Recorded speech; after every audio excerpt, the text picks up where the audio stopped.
इंसान कुछ नहीं होता जीवन में और मेरा तो अपना मानना है कि अगर इंसान को आसानी से मिल जाए तो उसकी कीमत का अंदाज़ा उसको होता भी नहीं है। तो जितना कठिन संघर्ष होता है उतनी अच्छी सफलता मिलती है। तो मेरे पापा के साथ मेरी पहचान है तो मेरी वहाँ पे बहू की नहीं बेटी की पहचान है। और जो मेरे हस्बैंड हैं तो वहाँ एक पत्नी का दर्जा नहीं, मुझे एक दोस्त का दर्जा दिया जाता है। तो इसलिए मैं वो सब कर पाई हूँ। अगर हम कोई बड़ा सोचेंगे नहीं तो हम बड़ा कर भी नहीं पाएंगे। तो इसीलिए हार जीत की चिंता हमें करनी ही नहीं चाहिए कि भाई क्या हमें नुकसान होएगा या फिर क्या हो सकता है। नमस्कार भाइयों, इंडियन फार्मिंग टेक्निकल में आपका एक बार फिर से स्वागत है। दोस्तों आज हम पहुंचे हैं गाजियाबाद में। एक कहावत है कि हमारे देश की बेटियां नहीं किसी से कम। दोस्तों आज मैं आपको ऐसी महिला किसान से मिलाने जा रहा हूं, मंजू जी से, जिन्होंने अपना ही नहीं बल्कि देश का भी नाम रोशन करा है मछली पालन में। अगर इनके संघर्ष की कहानी की बात करें तो बहुत ज़्यादा संघर्ष करा है, यहाँ तक कि मोदी जी ने, प्रधानमंत्री मोदी जी ने भी इनका बखान किया है अपनी मन की बात के अंदर। तो जानते हैं दोस्तों इनके सफ़र के बारे में और काफ़ी कुछ आज आपको मैम से सीखने को मिलेगा। चलिए वीडियो शुरू करते हैं। मैम नमस्ते। नमस्ते सर। कैसे हो मैम? मैं अच्छी हूँ, आप बताइए आप कैसे हो? बहुत बढ़िया, बड़ा अच्छा लग रहा है। आपने जो संघर्ष आपने करा वो साफ साफ मेरे को नज़र आ रहा है। बहुत मेहनत करी आपने और हम देख भी रहे हैं, बहुत स्ट्रगल करके आपने तालाब वगैरह बनाया और यहाँ तक आप पहुँचे हैं। तो थोड़ा सा जो अपने संघर्ष की कहानी है वो भी हम जानेंगे। पहले अपना परिचय दीजिए, हम लोग कहाँ खड़े हैं? नमस्कार, मैं मंजू कश्यप, ग्राम दुहाई और ज़िला गाजियाबाद से हूँ। और जहाँ पे हम खड़े हुए यहाँ की लोकेशन दुहाई इंडस्ट्रियल एरिया की है और यहीं पे ही मेरा तालाब है। क्योंकि लोगों को तो पता भी नहीं, जैसे कि सर को भी नहीं मालूम था। ये सोच रहे थे कि पता नहीं कहाँ कई कंपनी में तो नहीं बुलाया है। लेकिन जब इन्होंने आके देखा कि भाई आपने ये तालाब कैसे यहाँ पे जीवित रखा है, यानी कि एक छोटा सा एग्जाम्पल इन्होंने मुझे दिया, जैसे कि दांतों के बीच में जुबान को जीवित रखा जाता है, इसी तरह से आपने तालाब को यहाँ पे बरकरार रखा है। जी मैम, अगर पढ़ाई लिखाई की बात करें, कहाँ तक आपने एजुकेशन करी हुई है? सर मैं जैसे कि मेरठ ज़िले से आती हूँ तो मेरा ग्रामीण क्षेत्र से मेरा गांव बिलोंग करता है, तो मैंने इंटर तक ही पढ़ाई करी है। इंटर करने के बाद में अक्सर गांव की जो महिलाएं होती हैं या फिर जब पढ़ लिखने के बाद भी जो गांव में लेडीज़ होती हैं वो घर में ही रहना पसंद करती हैं या फिर उनको हालात ऐसे दिए जाते हैं कि बाहर नहीं निकल पाती हैं वो। जी आप यहाँ निकल रही हैं, समाज से भी लड़ रही हैं, काम भी कर रही हैं, बिजनेस संभाल रही हैं। तो ये जुनून क्या था? ये कुछ अलग करने का जुनून था आपके अंदर या फिर कुछ हटके कुछ करना था, लोगों को दिखाना था कि मैं भी कुछ कर सकती हूँ? देखिए, सबसे पहले तो मैं ये कहना चाहूँगी जो मेरी माताएं बहनें हैं उनको अपनी सोच बदलनी चाहिए। क्योंकि जो अब से पहले जो समय निकल चुका वो तो वापसी इस तरह से आएगा भी नहीं। कि जिस तरह से कि सोशल मीडिया का ज़माना है और हमारे देश के आदरणीय प्रधानमंत्री जी भी और माननीय मुख्यमंत्री जी भी चाहते हैं कि महिला को आगे बढ़ाया जाए, तो सिर्फ उनको ध्यान में रखते हुए तो मैंने भी आगे बढ़ने का प्रयास किया है और आगे खुद भी बढ़ना है, औरों को भी लेके जाना है। जी हम देख रहे हैं मंत्री जी हैं, मोदी जी खुद, उनके साथ भी आपकी वार्तालाप हो रही है, मन की बात में भी उन्होंने आपका जिक्र करा है। तो बहुत ही अच्छा लगता है। मैं गांव से निकली महिला, साधारण घर से निकली मीनाज यहाँ पहुँच रही है, प्रधानमंत्री जी उनकी बखान कर रहे हैं, आपसे वार्तालाप कर रहे हैं। तो वही एक चीज़ बदलनी है हमें। क्योंकि हमें जो महिला को घर तक ही सीमित ही नहीं रहना, हमें खाना ही नहीं बनाना कि भाई हमें खाने बनाने तक सीमित रहना, हमें कुछ करना है, आगे बढ़ना है, अपने साथ साथ में अपनी बहन बेटियों को भी आगे बढ़ाना है। वही मेरा उद्देश्य है। मैम अभी तक आपको कौन कौन से अवार्ड मिल चुके हैं? सर फिलहाल बस एक लास्ट अवार्ड बचा हुआ है और अगर आप मेरे से थोड़ा सा इजीली ये पूछते ना कि कौन सा अवार्ड नहीं मिला तो एक बताना होता। लेकिन अगर आपने मेरे से पूछा कि कौन कौन से अवार्ड मिल चुके हैं तो मैं आपको चलो वही बता देती हूँ सारे गिन करके।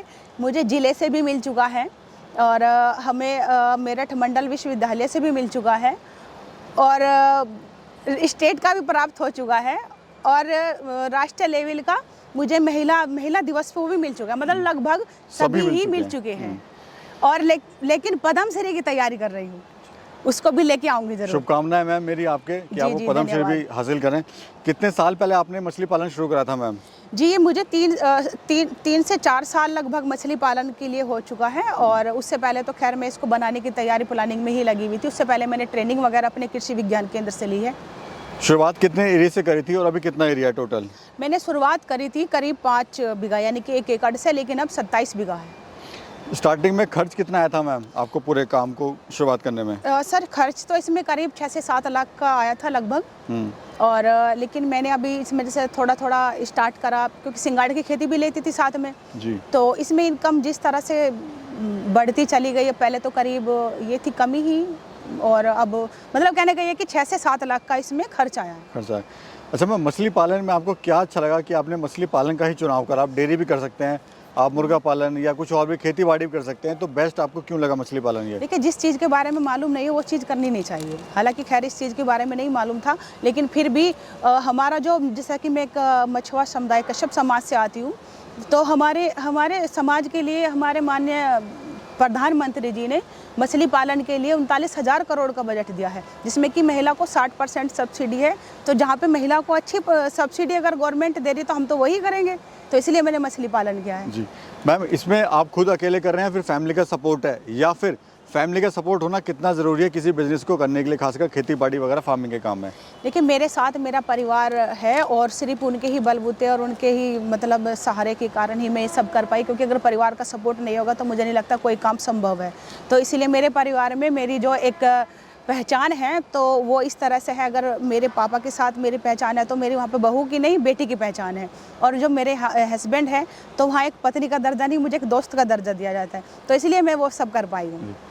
मैम, शुरुआत में आपने बिजनेस करा, इसमें पैसा भी आपने लगाया, तो घबराहट नहीं हुई मन में? ये नहीं लगा कि मैं बिजनेस करूँ कोई फेल ना हो जाए? क्योंकि जो अक्सर हमारे लोग हैं, जो आज का जो युवा है, वो सोचता है कहीं बिजनेस करूँ नुकसान हो जाए, इससे अच्छा नौकरी करते रहो।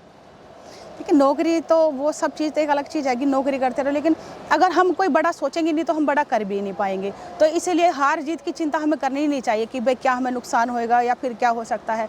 और फिर जिसमें कि हमारे जब पास में कुछ सरकारी सेंटर इस तरह से बने हुए, जैसे कि कृषि विज्ञान केंद्र है, तो हमने वहाँ से उस चीज़ की पहले ट्रेनिंग ली, और ट्रेनिंग लेने के बाद तब हमने ये कार्य स्टार्ट करा, तो फिर मन में कोई ऐसी घबराहट हो ही नहीं है।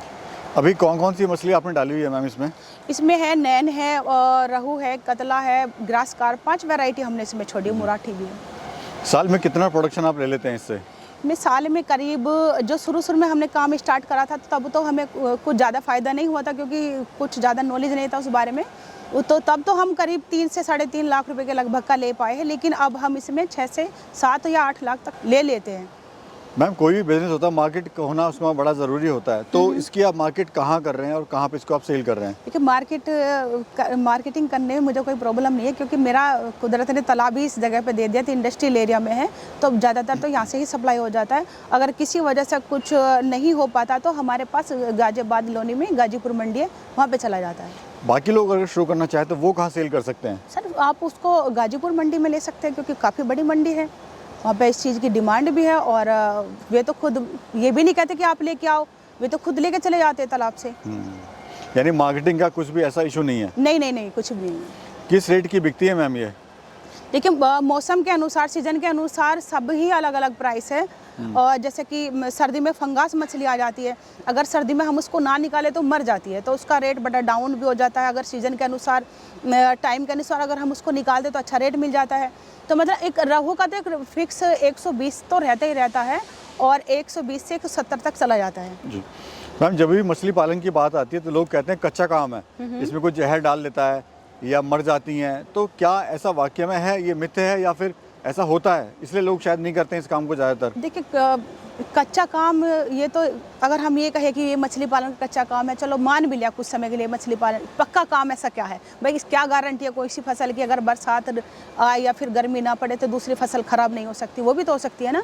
तो इसलिए हमें सोचना नहीं चाहिए, अगर सोचते हैं तो वही तो हमें सोच बदलनी है। इसलिए तो हम टेरेस फार्मिंग अपने इस पे आदर्श मॉडल तैयार कर रहे हैं, ताकि जो इंसान डर के कारण फिश फार्मिंग नहीं कर पा रहे, तो हमें वही उसकी सोच बदलनी है कि हम फिश फार्मिंग के साथ साथ में और भी अपने तालाब पे खेती कर सकते हैं। मैं स्टार्टिंग में कितना प्रॉफिट आप ले रहे थे और अभी आप कितना प्रॉफिट ले रहे हैं? मैं शुरू में जो प्रॉफिट मैंने इसमें लिया करीब 3 से 3.5 लाख का, और अब जो मैं इसमें प्रॉफिट ले रही हूँ करीब 6 से 7 या फिर 8 लाख भी ले लेती हूँ। क्योंकि कुछ ऐसा होता है कि हमारा जो अगर यहाँ पे माल सप्लाई होता है ये फिश का इंडस्ट्रियल एरिया में, तो उसका अच्छा रेट मिल जाता है। जी मैम, हम देख रहे हैं जो मॉडल है, इसको मॉडल को क्या बोलते हैं? और आपने सब्जियां लगाई हुई हैं, फ्रूट्स के पेड़ लगाए हुए हैं, इससे भी आप इनकम ले रहे हैं, यानी डबल आप इनकम ले रहे हैं। जी, ये इसको जो ना एक टेरेस फार्मिंग भी बोल सकते हैं हम। और जिस हिसाब से मैंने ये कार्य यहाँ पे किया हुआ, वो इसीलिए किया हुआ है कि जैसे कि आपने पूछा था अभी, इसको कहते हैं कि कच्ची खेती मछली की है, तो इसलिए सोच हमें ये बदलनी है कि हम एक RSS मॉडल तैयार कर रहे हैं। ये जैसे कि हम ऊपर मेंढ पे गोभी या कोई भी अन्य खेती कर फसल लगा सकते हैं सब्जी की। बराबर साइड में मैंने अमरूद की इसलिए लगाई क्योंकि 1-1.5 साल बाद में करीब आपको 1-1.5 लाख की इनकम तो इनसे प्राप्त हो जाएगी। अच्छा मैम, कितने महीने में कोई अगर ये काम शुरू करता है मछली पालन, तो कितने महीने में इनकम कमानी स्टार्ट हो जाती है? अगर मछली पालन देखो वो बच्चे के ऊपर निर्धारित होता है, मतलब फिश का जो बच्चा होता है हम कितना बड़ा छोड़ते हैं। अगर हम कोई जीरा बच्चा छोड़ते तो साल भर के अकॉर्डिंग ही बड़ा हो पाता है एक किलो की मछली। और अगर हम किसी वजह से 1 फिंगर की छोड़ते तो 6 से 7-8 महीने में रेडी होती है। अगर हम किसी वजह से 100 ग्राम या 150 ग्राम की छोड़ते तो 5 से 6 महीने के अकॉर्डिंग हो जाती है। खाने में आप इनको क्या क्या दे रहे हैं?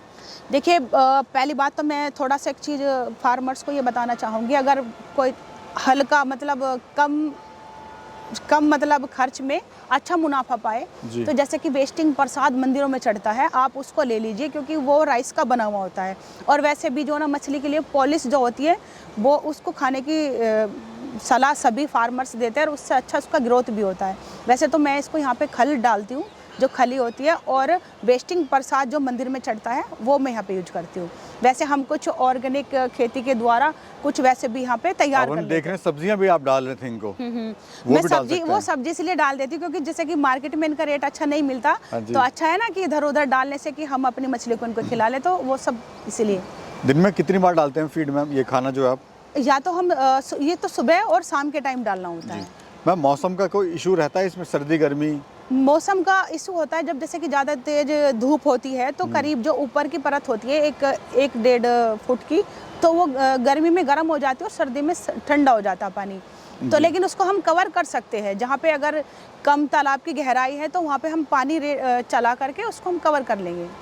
अच्छा मैम, बायोफ्लॉक अच्छा रहता है फिर पॉन्ड में करना अच्छा रहता है? देखिए पॉन्ड हमारे जो फिलहाल इधर साइड एरिया है उत्तर प्रदेश में, तो ज़्यादातर यहाँ पे पॉन्ड में ही कार्य करते हैं और पॉन्ड में ही कार्य करने का अच्छा सुझाव है, क्योंकि पॉन्ड से होता क्या है, जो मछलियाँ होती है धरती से खाना प्राप्त कर लेती है जी। और बायोफ्लॉक से नहीं कर पाती। अगर उनको खाना नहीं मिला तो उनकी मृत्यु होनी है।